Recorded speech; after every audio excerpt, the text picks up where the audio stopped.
ნადირობის ტრადიცია უძველესი დროიდან მოდის. სწორედ ამიტომ მრავლადაა აღმოჩენილი ამ პერიოდის ქვის ნაჯახები, კომბლები და სხვა ამ ტიპის იარაღები. ნადირობა პირველყოფილი ადამიანისათვის საკვების მოპოვების უმთავრესი წყარო იყო. მოგვიანებით ის კულტურად იქცა და საუკუნეების შემდეგ სამეფო კარის მაცხოვრებლების უმთავრესი გადაცება გახდა.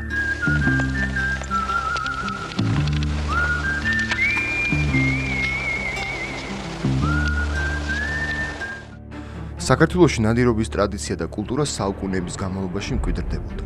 ამაზე არაერთი ისტორიული დოკუმენტიც მიუთითებს. მაშინაც ისევე როგორც დღეს თავისუფალი დროის საუკეთესო და საინტერესო გატარებისათვის ერთ-ერთი ყველაზე პოპულარული გატაცება სწორედ ნადირობა იყო. დღესდღეობით ნადირობის ტექნიკა და საშუალებები უფრო მეტად განვითარებულია და პრაქტიკულია. თავარია ამ პროცესისათვის კარგად მოვემზადო და ყველა დეტალი დავგეგმოთ. მე უკვე მზად ვარ სანადირო წასასვლელად. მაგრამ აუცილებელია ვიცოდეთ, სად შეიძლება საქართველოში ნადირობა. მე ახლა მივემართები სანადირო მეურნეობაში, სადაც გავიგებ, რაზე შეიძლება ნადირობა.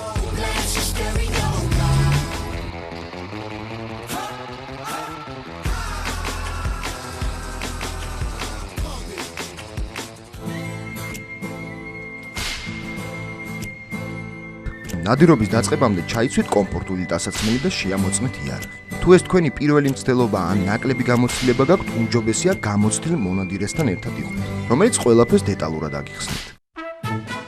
დამწყები მონადირეები უფრო მეტ შეკითხვებს გვისვავენ, ვიდრე უკვე გამოცდილები, იმიტომ რომ გამოცდილმა მონადირემ უკვე იცის თვითონ რაც უნდა გააკეთოს და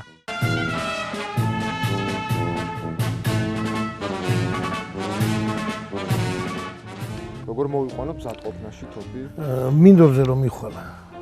მინდვრამდე არ უნდა ჩაალაგო შიგვაზნები. იმიტომ რომ მაინც უნდა გქონდეთ უსაფრთხოების წესები დაცული. გადახსენი და ჩაალაგე ვაზნები. უნდა დაკეტოთ ახლა თოფი. ისეთ მდგომარეობაში უნდა გეჭიროთ, თქვენს გვერდზე მყოფს, რომ არ ავნოს არაფერი და დააყენოთ ეს დაკეტვაზე. ღირსეულ მეწყვილეობას გაგიწევთ თქვენი ოთხფეხა მეგობარიც, რომელიც სპეციალურად სანადიროდ უნდა იყოს გაწვრთნილი. დამერწმუნეთ ძაღლის დახმარებით თქვენი ნადირობა ნამდვილად წარმატებულად დასრულდება.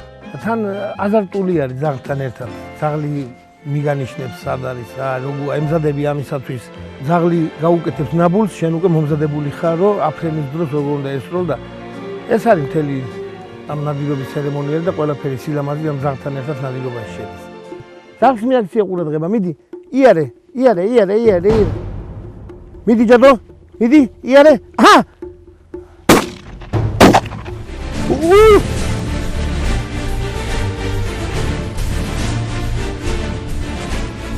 აწყალი ხოხობი ძალიან მეწოდება, ძალიან ლამაზია, მაგრამ გემრიელი ხორცია.